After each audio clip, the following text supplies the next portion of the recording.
You want to know why some people in the world hate us? It's not our freedom. It's not torture. It's not even our Michael Jackson coverage. The motorcade has left the Staples Center now. It's one word that we just don't seem to grasp.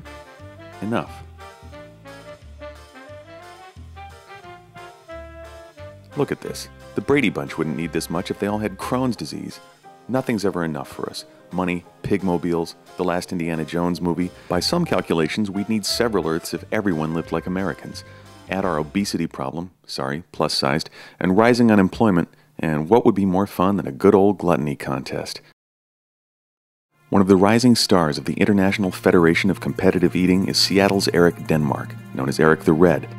I confronted him after he hoovered it in the July 4th Nathan's hot dog eating contest in New York, their Super Bowl, and before he left the following weekend for a rib eating contest in Oregon. But first, I watched him utterly destroy the burger eating record at this place.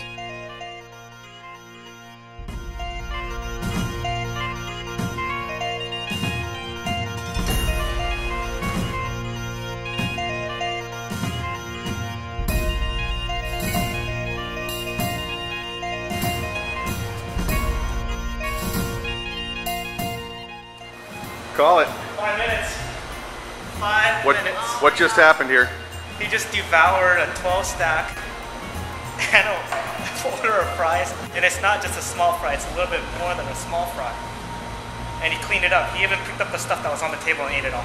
So how much does this beat the previous record? A lot. By 16 minutes. I can't decide if it made me hungry or sick. Which am I? Most people get sick after watching it. But, you know, if you were a true fan, and maybe some would say a true man, you would actually be hungry. Of all the cardinal sins there are, what made you settle on gluttony? I don't really consider it a sin, you know. Competitive eating is definitely, it's an entertainment. I would call it more binge eating than gluttony. Gluttony's it's a lifetime of service to overeating, and we're just overeating one day, one weekend out of the year.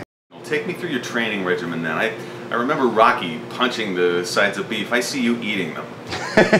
Yeah, I do a lot of training in my kitchen, in my bathroom, you know. Can't really disclose everything that goes on there. But you try to stretch your stomach to train, right?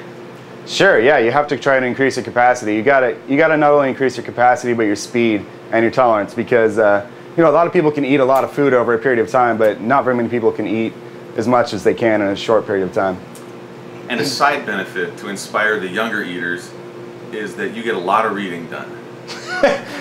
I think you're talking about the time I might spend in the bathroom. Now you actually have fans. Tell me about those. Yeah, I mean, there's a lot of competitive eating groupies. I mean, they're not the normal groupies. You know, they're definitely probably as weird, if not weirder, than the normal people on the circuit. In fact, I think those are the people that are actually the bigger freaks than us. What do you hear from your fans in Africa?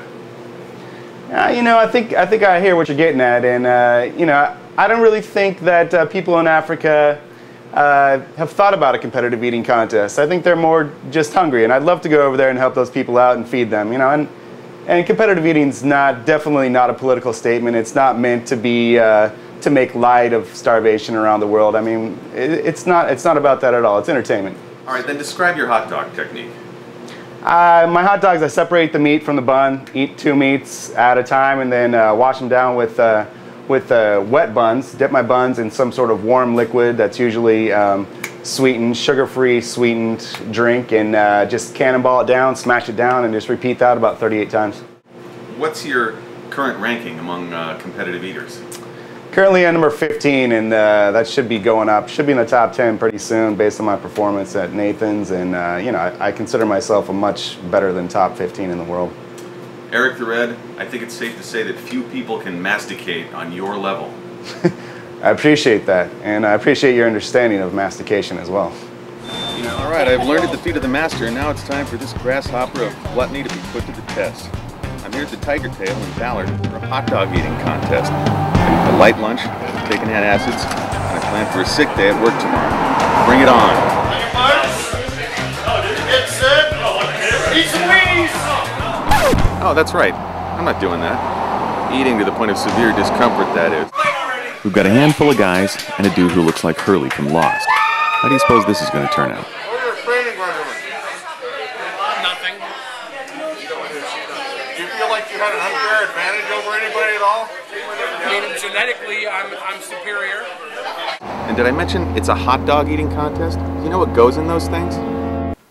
According to the National Hot Dog and Sausage Council, and yes, their website has a links page, hot dogs are mainly pork, beef, chicken, and turkey, or some combination of all that.